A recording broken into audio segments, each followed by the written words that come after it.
ഷിരൂരിലെ മണ്ണിടിച്ചിലിൽ അർജുനനെ കാണാതായതു മുതൽ രക്ഷാപ്രവർത്തന രംഗത്ത് സജീവമായിരുന്ന വ്യക്തിയാണ് ലോറി ഉടമ എന്ന് അവകാശപ്പെട്ട മനാഫ്. പിന്നീട് അയാളല്ല ലോറി ഉടമയെന്നും അയാളുടെ അനുജൻ മുബീനാണ് എന്നൊക്കെയുള്ള ഒരുപാട് വാർത്തകൾ പ്രചരിച്ചിരുന്നു. പിന്നീടാണ് സ്വന്തമായി യൂട്യൂബ് ചാനൽ തുടങ്ങി. അതിന് പിന്നാലെ നിരവധി വിവാദങ്ങളും മനാഫിനെ തേടിയെത്തി. ചുരുക്കം ഫോളോവേഴ്സ് മാത്രമുണ്ടായിരുന്ന ചാനലിന് അർജുന്റെ കുടുംബം ആരോപണം ഉന്നയിച്ചതിന് പിന്നാലെ സബ്സ്ക്രൈബേഴ്സിന്റെ എണ്ണത്തിൽ വലിയ കുതിപ്പുണ്ടായി.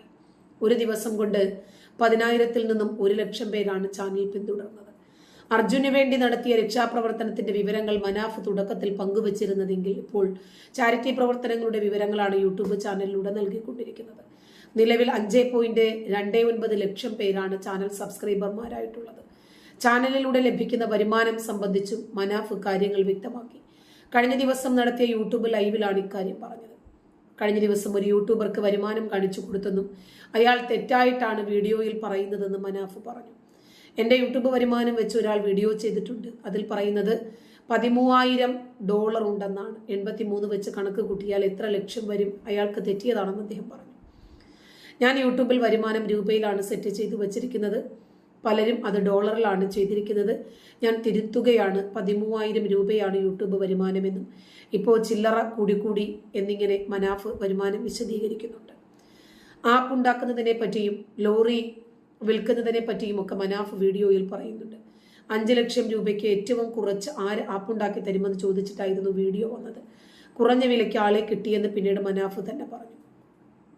ഞാൻ ചോട്ടാ മൊട്ട ആളല്ല എന്ന് പറഞ്ഞാൽ വണ്ടി വിറ്റൂടെ എന്നും മനാഫ് വീഡിയോയിൽ ചോദിക്കുന്നുണ്ട്. എനിക്ക് എൻ്റെ വണ്ടി വിറ്റൂടെ? ഒന്നും വിൽക്കാൻ പാടില്ലേ? വാങ്ങാനേ പാടുള്ളൂ. നെഗറ്റീവായി ആര് ചിന്തിച്ചിട്ടും കാര്യമില്ല.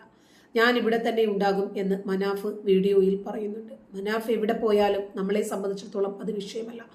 വണ്ടി വിൽക്കുന്ന കാര്യം പരസ്യമായപ്പോഴാണ് ഒരുപാട് അഭിപ്രായങ്ങൾ വന്നത്. അതിനു മുമ്പ് ഞാൻ വലിയ സമ്പത്തുള്ള ആളാണ്, അങ്ങനെയുള്ള ആളാണ്, എൻ്റെ സമ്പത്തിനെ കുറിച്ച് നോക്ക്, അങ്ങനെ നോക്ക്, ഇങ്ങനെ നോക്ക്, എനിക്ക് യൂട്യൂബ് വരുമാനത്തിന്റെ ആവശ്യമില്ല, വണ്ടി വിൽക്കുന്നതും വാങ്ങുന്നതും ഒക്കെ അദ്ദേഹത്തിന്റെ ഇഷ്ടമാണ്, അതൊന്നും നമ്മളെ സംബന്ധിച്ചിടത്തോളം ഇവിടെ ഒരു വിഷയമല്ല, എനിക്ക് ലോറി വേണ്ട, അനിയനായിട്ടുള്ള അർജുൻ മതി എന്ന് പറഞ്ഞു തുടങ്ങി. ഇപ്പോൾ ലോറി വേണം, യൂട്യൂബ് വരുമാനം വേണം, എല്ലാം പറയേണ്ട കാര്യമില്ലല്ലോ.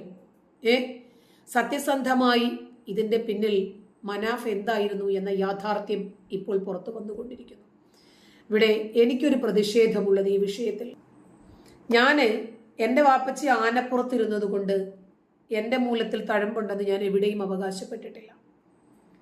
എൻ്റെ ഉപ്പാപ്പാക്ക് ഒരു ആന ഉണ്ടായിരുന്നു എന്ന് പറയുന്നത് പോലെ അവനവനുണ്ടെങ്കിൽ അവനവന് കൊള്ളാം.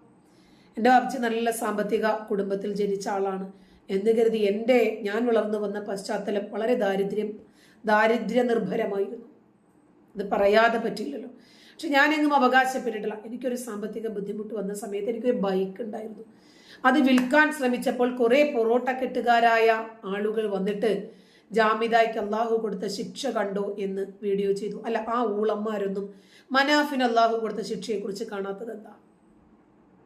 വണ്ടി വിൽക്കാൻ വേറെ എന്തെല്ലാം മാർഗങ്ങളുണ്ട് എന്ന് എന്നോട് ഉപദേശിച്ച ഊളന്മാരെ, മനാഫിനോട് എന്തുകൊണ്ടാണ് നിങ്ങൾ അതേ ഉപദേശവുമായിട്ട് രംഗത്ത് വരാത്തത്?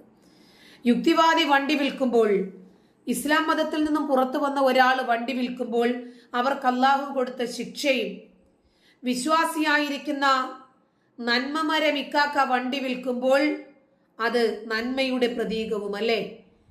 അത് കൊള്ളാലോ. അതെന്താ ഈ ഊളന്മാരാരും കാണുന്നില്ല? അല്ലടാ മണ്ടങ്ങളാപ്പന്മാരെ, നിങ്ങളുടെ ബുദ്ധി 3 വയസ്സിൽ മദ്രസയ്ക്ക് പണയം വെച്ചതാണ്. ഇന്നും നിങ്ങൾ അങ്ങനെ തന്നെയാണ് എന്ന് തെളിയിച്ചുകൊണ്ടിരിക്കുമല്ലേ. എനിക്കൊരു വണ്ടി വിൽക്കാൻ പാടില്ല. അപ്പോഴേക്ക് വരും പൊറോട്ട കെട്ടുകാര് വിമർശനങ്ങളുമായി. അല്ല, മനാഫ് കാണിക്കുന്ന ഉഡായിപ്പും റഹീമിന്റെ പേരിൽ 34 കോടി പിരിക്കേണ്ടതിന് പകരം 60 കോടി പിരിച്ചതും ഒന്നും നിങ്ങൾ കാണുന്നില്ല അല്ലേ? അപ്പൊ ഞമ്മന്റെ ആളുകൾ എന്ത് ചെയ്താലും അതിനെ പല്ലും നഖവും ഉപയോഗിച്ച് എതിർക്കില്ല, മറിച്ച് വെള്ളവും വളവും നൽകി പ്രോത്സാഹിപ്പിക്കും. പക്ഷേ നിങ്ങൾക്കെതിർപ്പുള്ള ആരെന്ത് ചെയ്താലും നിങ്ങൾ മുൻപല്ലുകൊണ്ട് ചിരിക്കും, അണപ്പല്ലുകൊണ്ട് കടിച്ച് ഞെരിക്കും. ഇന്ന് തലയ്ക്കകത്താളുതാമസമുള്ള ഒരു ജനതയുടെ കാലഘട്ടത്തിലാണ് നമ്മൾ ഉള്ളത്. അതുകൊണ്ട് അവർക്കിത് കൃത്യമായ രൂപത്തിൽ മനസ്സിലാവും. അപ്പൊ സാമ്പത്തിക ബുദ്ധിമുട്ട് വരുമ്പോൾ അള്ളാഹു കൊടുക്കുന്ന ശിക്ഷയാണ് എന്ന് പറഞ്ഞ ഇതേ പൊറോട്ട കെട്ടുകാരനായ മുസ്ലിം പുരോഹിതൻ മറ്റൊരു യൂട്യൂബില് വേറൊരു വീഡിയോ അദ്ദേഹം ഫേസ്ബുക്കിൽ തന്നെ പോസ്റ്റ് ചെയ്തിട്ടുണ്ട് അയാളുടെ പേജിൽ, ചികിത്സാ സഹായം എന്ന് പറഞ്ഞ്. അപ്പൊ അള്ളാഹു കൊടുക്കുന്ന പരീക്ഷണം എല്ലാവർക്കും. ലോറി വിൽക്കാൻ പോകുകയാണ് എന്ന് മനാഫ് പറഞ്ഞിട്ടൊരു വീഡിയോ ചെയ്തു. 12 വീല് വണ്ടിയാണ് വിൽക്കാൻ പോകുന്നത് എന്ന് മനാഫ് പറയുന്നു. എനിക്ക് അത്യാവശ്യമായി 9 ലക്ഷം രൂപ ആവശ്യമുണ്ട്, ആരും വില പേശരുത്, OLX ഇടുന്നതിനേക്കാൾ നല്ലത് നിങ്ങളോട് പറയുന്നതല്ലേ എന്ന് മനാഫ് പറയുന്ന രൂപത്തിലാണ് ഒരു വീഡിയോ പ്രദർശിപ്പിച്ചത്. ശിരൂരിലെ മണ്ണിടിച്ചിലിൽ അർജുനെ കാണാതായതു മുതൽ മലയാളിക്ക് സുപരിചിതനാണ് മനാഫ്. 4 ദിവസം മുമ്പ് തനിക്ക് 5 ലക്ഷം രൂപ ആവശ്യമുണ്ട് എന്ന് പറഞ്ഞാണ് മനാഫ് രംഗത്തെത്തിയത്.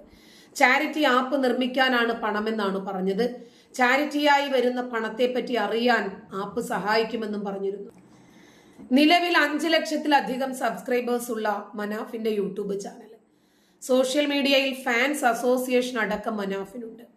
അർജുന്റെ സംസ്കാര ചടങ്ങുകൾക്ക് ശേഷം ഉദ്ഘാടന പരിപാടികളിലും പൊതുവേദികളിലുമൊക്കെ സ്ഥിരം സാന്നിധ്യമായ മനാഫിനെ സഹായിക്കാൻ കോടിക്കണക്കിന് പണവുമായി കോടിക്കണക്കിന് ആളുകൾ രംഗത്ത് വരും.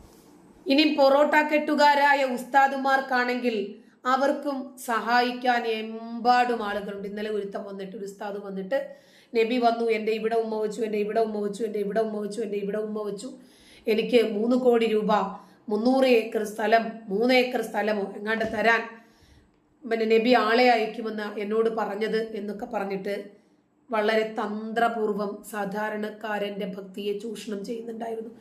ഇതൊന്നും എന്തുകൊണ്ടാണ് ഈ പൊറോട്ട കെട്ടുകാരന്മാരായ തുപ്പല് വിഴുങ്ങികൾ കാണാതെ പോകുന്നത്?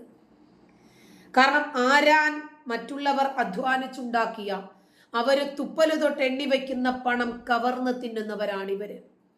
ഓരോ പ്രഭാഷണത്തിലും വന്നിട്ട് ആ പ്രഭാഷണങ്ങൾക്കൊടുവിൽ പരലോകം പറഞ്ഞ് സ്വർഗം പറഞ്ഞ് നരകം പറഞ്ഞൊരു നീണ്ട പ്രാർത്ഥനയും കരച്ചിലും.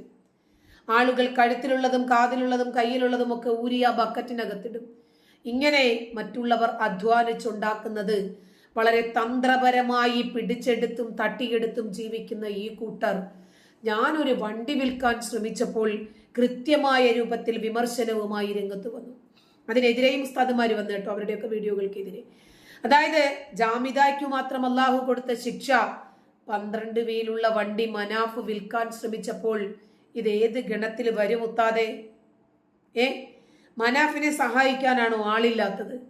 മനാഫിന് 9 ലക്ഷമാണ് വേണ്ടതെങ്കിൽ 9 കോടി കൊടുക്കാൻ ഇവിടെ ആളുണ്ട്. എന്നെ പോലുള്ളവരെ സഹായിക്കാൻ ആരുമില്ല. കാരണം ഞാൻ ഇസ്ലാമിൽ നിന്നും പുറത്തു വന്നവരാണ്.